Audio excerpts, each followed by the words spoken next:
But to what shall I compare this generation? It is like children sitting in the marketplaces and calling to their playmates.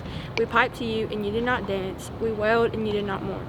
For John came neither eating nor drinking, and they say, he has a demon. The Son of Man came eating and drinking, and they say, behold, a glutton and drunkard, a friend of tax collectors and sinners. Yet wisdom is justified by her deeds.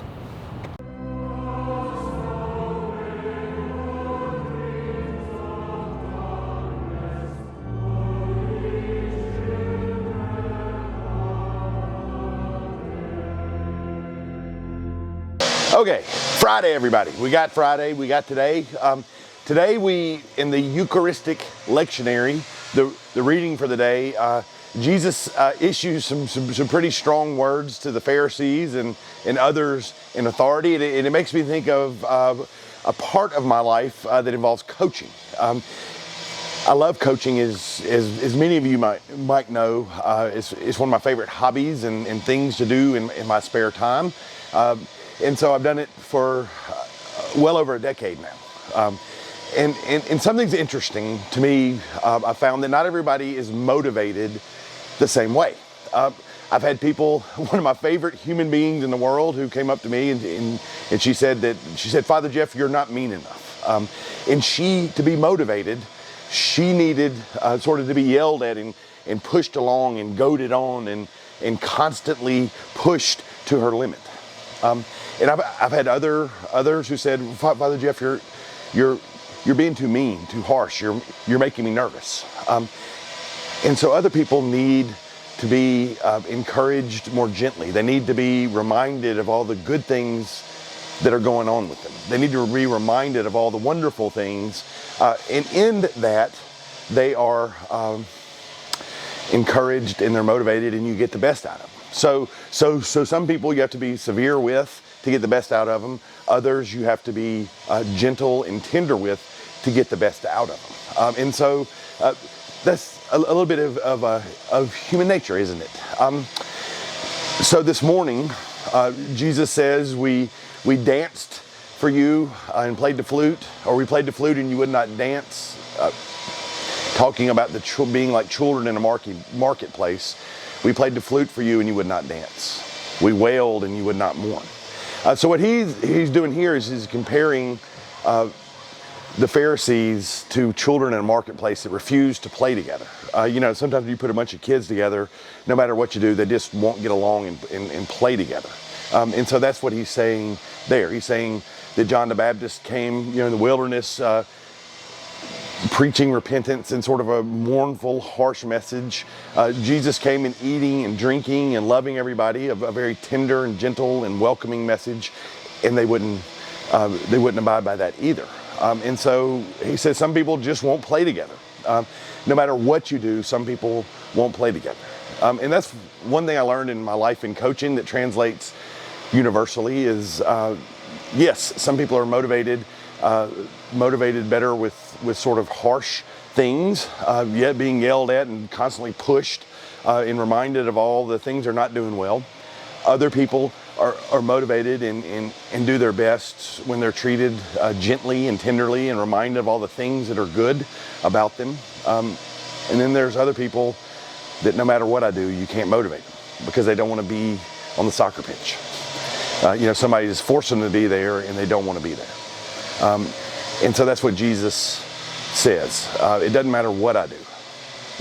You're not interested in this. You're not interested in the things of God, or you've made yourself a God, and there's nothing I can do that will get you to play with the others well. There's nothing I can do that will motivate you and get you interested in your faith. So that's what he's saying. So the jump off for us, the reflection for us, or what we need to contemplate is two things. One, when we're faced with things of faith, when we're faced with our faith and the practice of it, what motivates us? Because the Christian faith has all different kind of things, and if you go to at least a service at my church or another liturgical church, you'll find places where you're condemned, convicted, And you'll find other places in the same service where you're held gently and tenderly and encouraged. So within the faith, you can find the mourning and wailing, and you can find the dancing and flute playing. And in your own personal life of faith, it's important to know what motivates you, what helps get the best out of you. Is it mourning and wailing and conviction and constantly being reminded of the things you're not doing well? Does that push you to do your best, or does that sink you?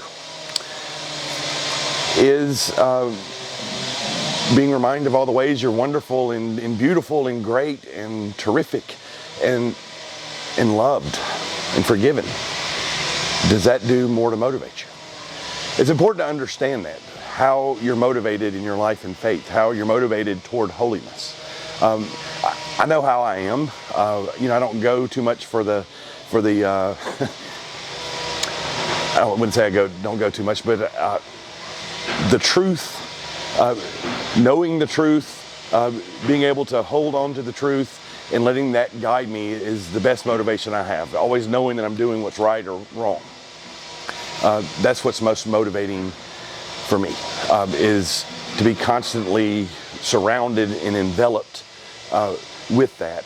So I know where I stand, I know what I need to do, I know what's coming. So that's for me. What is it for you?